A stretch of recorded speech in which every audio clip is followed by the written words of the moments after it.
RoboCop is one of the best films of all time. It's a film that defies the trappings you would assume come along with the title RoboCop. There's much more going on under the hood. It's a timeless classic that stood the test of time, and its message continues to resonate. What they thought was outlandish in the 80s is almost a reality today. It's a satirical warning about corporate control, privatization, and how capitalism can erode humanity, justice, and even basic morality. Let's go back to the start of the film, where a news report informs us that OCP has entered into a contract with Detroit City to fund and run the Detroit police force. That is insanity. Murphy's arrival at Metro West is not an accident. OCP is actively moving more and more police officers to Metro West. Wait, OCP are actually trying to fix the problem here? Huh, sounds good. But this is a corporation we're talking about here. It's about money. The idea of privatizing the police is as alien to me as privatizing health services. But they couldn't do that in the film because, well, that's already a reality for many Americans, and RoboDoc just isn't as cool sounding. By privatizing the police force, the idea is to run the force into the ground to get approval for their more costly products to replace a force that is unionized and isn't likely to generate them a profit. Dick even proudly speaks about how they've looked at different public sectors and by privatizing them, managed to make them profitable. We have gambled in markets traditionally regarded as non-profit. Hospitals, prisons, space exploration. I say good business is where you find it. RoboDoc might suck, but Astro Robo? I'd buy that for $1. What is OCP's answer to the policing problem? The Enforcement Droid 209, or Ed 209. A catastrophic demonstration just doesn't do justice to how bad this went. I've had nightmares more pleasant than this. The old man is very disappointed, not because some assistant got wasted, but because this setback might cost them $50 million in interest payments due to the delays in beginning the construction of Delta City. Human life is cheap, but delays that cost money? Unacceptable. You can't even take a piss without being reminded of OCP's stock price. And that's where old Bobby Morton steps up with his pitch for RoboCop. Pay close attention to what he says. We're ready to go, sir. We've restructured the police department and placed prime candidates according to risk factor. I'm confident that we can go to prototype within 90 days. Good, very good. Yep. Our boy Alex and many other cops are being transferred to Metro West for the express purpose of being put into a dangerous situation which will likely get them killed, so Bob can get his project off the ground. The corporate jargon spilling out of this guy's mouth is disgusting. When you translate candidates to human cops, risk factors to dangerous neighborhoods, and he's got himself a nice timeline of 90 days. And just to hammer home what a splendid guy Morton is, he brushes off what happened to one of his colleagues as just life in a big city. A guy he walked into the room with just got turned into jam spread for a model set, and he just doesn't care. Life in the boardroom is matching the brutality on the streets, and if that's how little life means at the top, imagine what they think of anyone at the bottom. This guy's a serious asshole. With the machinations of OCP execs at play, Alex Murphy didn't stand a chance. And thus, RoboCop is born. His operational parameters include serve the public trust, protect the innocent, uphold the law, and a classified one which, spoiler alert, is a shutdown of the product in case of any attempt to arrest a senior OCP officer.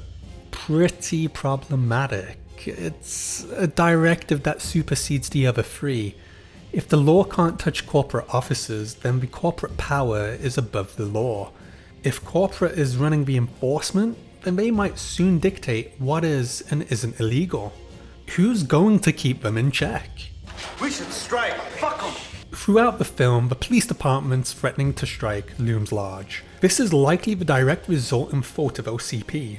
Morton's chucking officers into the meat grinder. Dick is likely having Bodica killing more police officers to increase the criminal crisis, so that A, when the bottom falls out of the force and you either don't have enough police, or B, they strike or quit, then he can wheel out costly Ed 209. In that case, crime might miraculously die down because Dick has no need for chaos, and I'm sure Bodica will be negotiated with. Dick himself already dangles the carrot to Bodica that if he can get rid of RoboCop, then the construction of Delta City can proceed, and with 1 million workers being brought in, he could have new customers to supply his own brand of special products to. The fact that Boddicker, a known cop killer, walks out of jail and straight to OCP headquarters wearing a suit just shows that the criminals and the top of OCP are starting to look real similar. The sheer brazenness of it all. They know they are above and safe from the law because Dick is manipulating and crushing the police force in favour of his own product, whilst manipulating the crime aspect of Old Detroit to do his dirty work. When corporate interest is money and power and the law cannot hold them accountable because OCP, in this case, controls it or have clipped its claws, then you're at the whims and mercy of what they want. The police force isn't to enforce the law to them, it's there to enforce it to you. Not only is that a horrifying reality, but to add insult to injury, Dick doesn't care if his products work or not, as long as they can make money. Less than 1% of patients taking opioids actually become addicted. And remember, we care.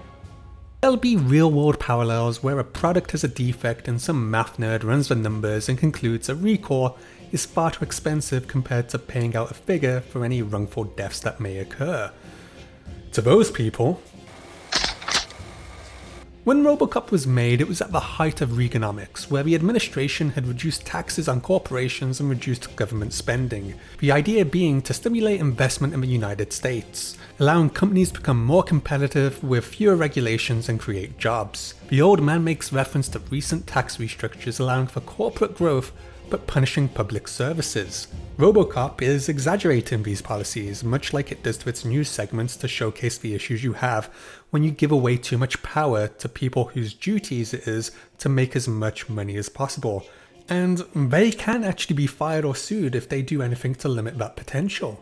Earlier I said everyone in the conference room is complicit, and you might think I'm being a little harsh on the old man at the top, but he enables this under his watch.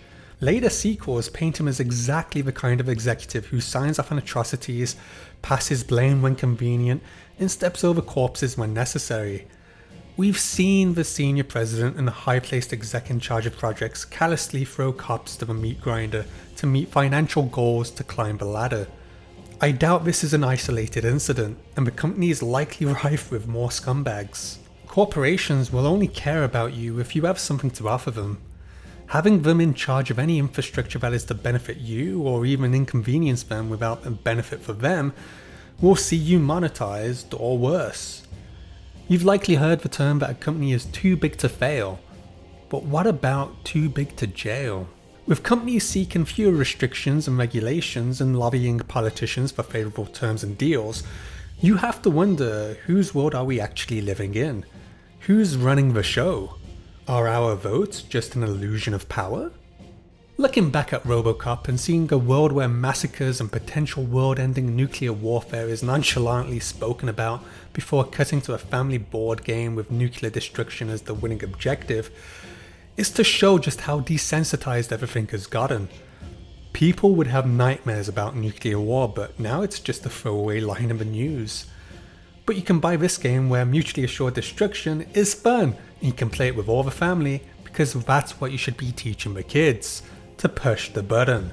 Or would you allow North Korea or some idiot in Iran to bomb us and then say, oh, we better start talking? You'd be too late. No, of You're course going to not. have to do it first, mate. No, of course not. Just before, I don't understand why everyone in this room seems so keen on killing millions of people with a nuclear bomb. Nuke 'em. Get them before they get you. Another quality home game from Butler Brothers. Ironically, RoboCop itself has its life-imitating art moment where toys of him were being pushed to kids and he had his own cartoon show. And I'm not talking about some R-rated anime, I'm talking Saturday morning kids shows where you're eating your cereal and watching cartoons. If you were an R-rated action hero in the 80s and you didn't have an animated show, then you were a goddamn liability to the company and not worth investing in. Beat it.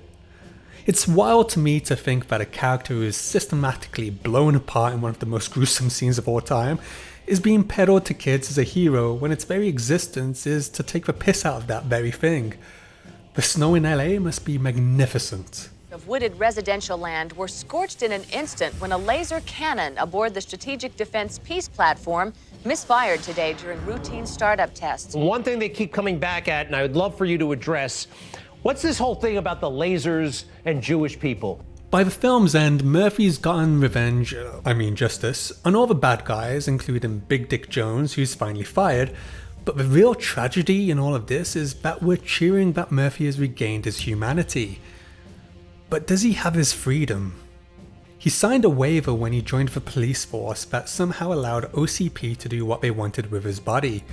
He's technically dead, but they are using Murphy's instincts and skills as a cop and marrying that to technology to make him a more effective cop. Anything human about Murphy post-transformation is repeatedly thrown away, such as his left arm or the idea that he had a nightmare.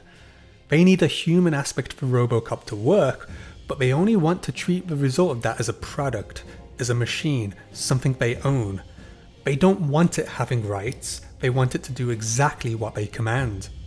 You might think I'm all doom and gloom, but you do have executives out there wishing for workers to burn the midnight oil, workers who have minimal rights and are expected to live to work, and to do that cheaply. Take that further and they own you and reuse you until they're done with you, or until you can train your replacement. This guy is really good. He's not a guy, he's a machine. What are they gonna do, replace us? The ending of RoboCop is actually pretty bittersweet in my opinion. Murphy regains some of his humanity, but he should be locking up and arresting everyone in that boardroom. But he does not have the power to do so and leaves, whilst OCP, a company responsible for the deaths of hundreds of people and dozens of cops, and for destabilizing Detroit, is left untouched, as they likely break new ground on building Delta City. RoboCop doesn't just warn us about a dystopian Detroit. It warns us about what happens when corporations grow too big to jail, when workers become disposable, and when even nightmares like nuclear war can be turned into toys. The tragedy isn't just Murphy's, it's ours. If we don't recognize that the world OCP represents is creeping closer to reality, if it's not already here.